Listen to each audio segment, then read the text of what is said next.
महाराज जी, मेरी ये जिज्ञासा है कि मैं जैन होने के जो 3 प्रिंसिपल होते हैं, बेसिक प्रिंसिपल हैं, नियम है, ये एक तो पानी छान के पीना, मंदिर जाना और रात्रि भोजन का त्याग करना।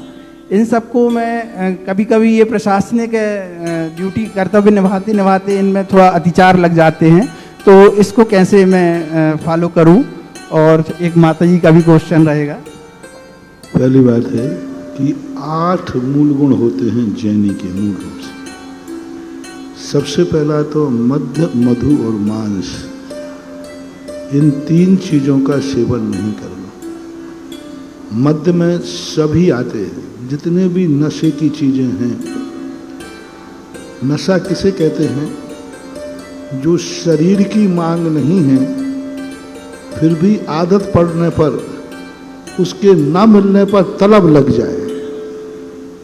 रोटी नहीं आएगी उसमें, प्यास नहीं आएगी, शरीर की मांग है। जो रिपीट कर रहा हूँ, जो शरीर के लिए जरूरी नहीं है, फिर भी आदत के वशीभूत यदि ना मिले तो फिर तड़प लग जाती है, वे सब नशे के अंतर्गत आएंगे। जैसे गुटखा, गुटखा शरीर की आवश्यक मांग है क्या? नहीं है, फिर भी खाने वालों को नहीं मिले तो बस।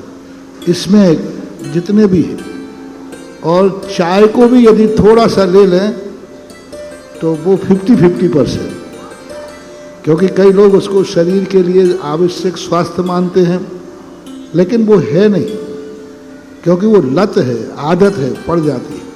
फिर भी गुटखे से लेकर के जितने भी नशे हैं, स्मोकिंग है, ये मधु, शहद का प्रयोग नहीं, मांस का प्रयोग। और सबसे बड़ी चीज है पंच मूल गुण। पंच मूल गुण में है संकल्पी हिंसा का त्याग। संकल्पी हिंसा उसे कहते हैं किसी को मारने का भाव। वो तुम्हारा कुछ भी नहीं बिगाड़ रहा है, फिर भी उसके लिए अपने खाने पीने के लिए संकल्पी हिंसा, शिकार आदि।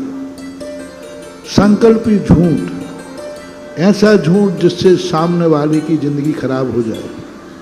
संकल्पी चोरी, संकल्पी व्यभिचार और संकल्पी परिग्रह। जो परिग्रह हमारा नहीं है, उस परिग्रह के प्रति मूर्छा रखना। तो ये जो 8 मूल गुण हैं जैनियों के कहे गए। बाद में जाकर 16वीं शताब्दी के अंदर इन मूल गुणों में परिवर्तन आया,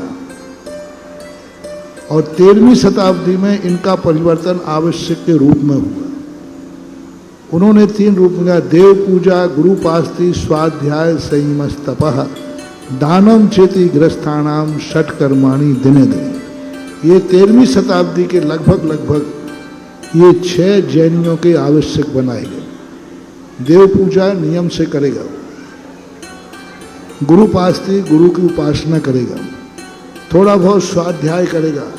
तप का अर्थ होता था रात्रि भोजन यदि त्याग दिया तो वह तप के अंतर्गत आ जाता था।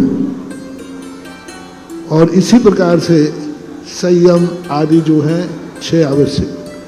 16वीं शताब्दी में एक और नया मोड़ आया, उसमें जल गालन को लिया गया। मद्य, मधु, मांस, जल गालन, रात्रि भोजन त्याग, पंचनुति, पंचनुति यानी पंच परमेष्ठि की स्थिति। तो अब वर्तमान में जैनियों की पहचान होना चाहिए षड आवश्यकों से। षड आवश्यक जो हैं वो जैनियों के मुख्य पहचान आज के समय में मानना चाहिए, और उन्हीं से हमारी जैनी की पहचान होना चाहिए।